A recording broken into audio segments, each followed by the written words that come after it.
Overnight, those new threats from North Korea, promises on state television to reciprocate 1,000-fold for what it calls America's villainous actions against our country and people, warning that if the U.S. thinks it will be safe because it is across an ocean, there is no bigger misunderstanding than that. The warnings in response to the toughest sanctions ever passed by the UN Security Council against North Korea, which could cost the regime nearly $1 billion a year. These sanctions will cut deep, and in doing so will give the North Korean leadership a taste of the deprivation they have chosen to inflict on the North Korean people.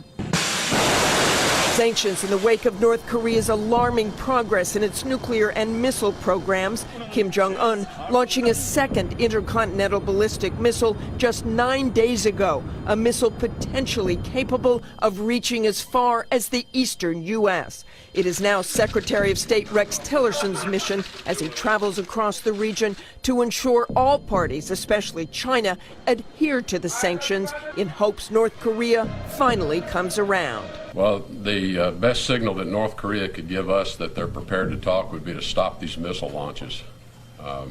We've not had an extended period of time where they have not taken some type of provocative action by launching ballistic missiles. And that will indeed be the big test, but whether the North Koreans stop the tests or not, the U.S. will give the sanctions time to bite before taking further action, but Secretary Tillerson said there is no time frame for that. Developing this morning, North Korea says there is no bigger mistake than the U.S. thinking it's safe across the ocean. National Security Advisor H.R. McMaster says President Trump has been briefed on military options regarding North Korea.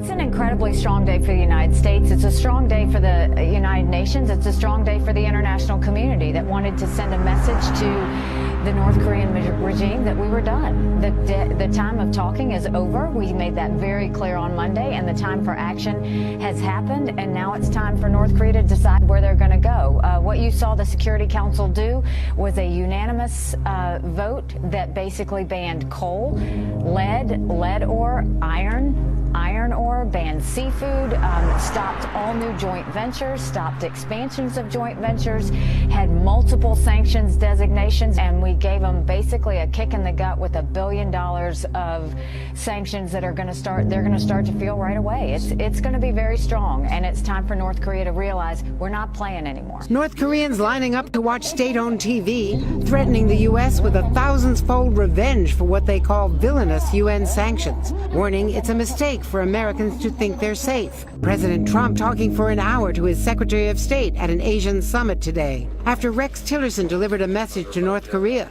Stop testing missiles, then we can negotiate. North Korea's shocking breakthrough in a test 10 days ago, a missile able to reach as far as Chicago, has alarmed the world. That plus what U.S. officials call unusual and unprecedented submarine activity by North Korea, which hopes to develop sea-launched missiles as well, producing a diplomatic win for the White House, while in Washington talk of the potential need to plan for military options. There's nothing like the threat of a ballistic missile landing on your homeland. But you have to look at what North Korea has done. This is a country who has taken all of its revenues and not given it to its people to feed where they're starving, but instead has put it towards an irresponsible nuclear program where they're trying to show their muscle. So what we basically did was kicked them in the stomach, told them to stop, and said we're not going to put up with it anymore, and the ball is now in North Korea's court. They have a big decision to make. They can either respond by pulling back and saying that they're not going to be a part of this reckless activity anymore.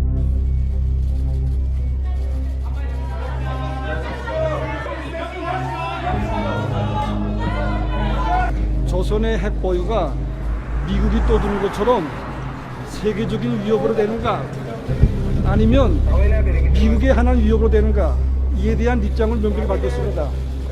그리고 조선반도의 핵 문제, 우리 근원, 조선반도 정세 격화의 근원이 바로 미국에 있다는 입장을 명확히 밝혔습니다.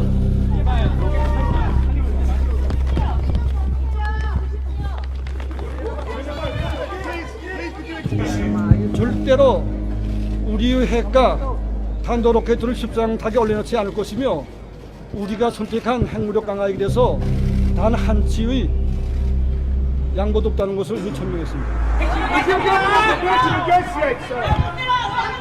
China said that sanctions would put a lid on the nuclear capability of North Korea. China was also confident that North Korea will come to the negotiating table. But you know what? North Korea has just reacted to the sanctions just moments ago for the first time, condemning the move, calling them a violation of sovereignty. It also promised an action of justice. What action of justice really means, we don't know. We just know it's probably a retaliation. Now, they're believed to be capable, of course, of hitting the U.S. We don't know if they will do that. As you know, the international community has been trying to get Pyongyang to negotiate, but that has been to no avail. Pyongyang has been resistant. According to the Seismological Society of America, most of what the world knows about North Korea's past nuclear tests comes directly from work by seismologists. These scientists study earthquakes and energy waves moving through the ground. Nuclear blasts create their own energy waves, and studying them helps pinpoint the location and size of explosions. On September the 10th, 1996, the UN General Assembly adopted the Comprehensive Nuclear Test Ban Treaty. That banned nuclear explosions everywhere on Earth, the atmosphere, underwater, and underground.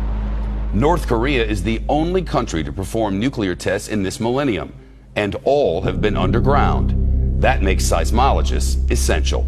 In the case of the last test of North Korea, over 100 seismometers of our network detected the explosion, and seismologists very rapidly can determine the location. The Comprehensive Nuclear Test Ban Treaty Organization has more than 300 monitoring facilities around the world. When North Korea tested nukes in 2006, 2009, and 2013, the data was processed and distributed to their member states within 2 hours of a test. Or in other words, faster than North Korea could even go public with news of its own test. To clarify your thinking, the United States has to take prudent military planning into account.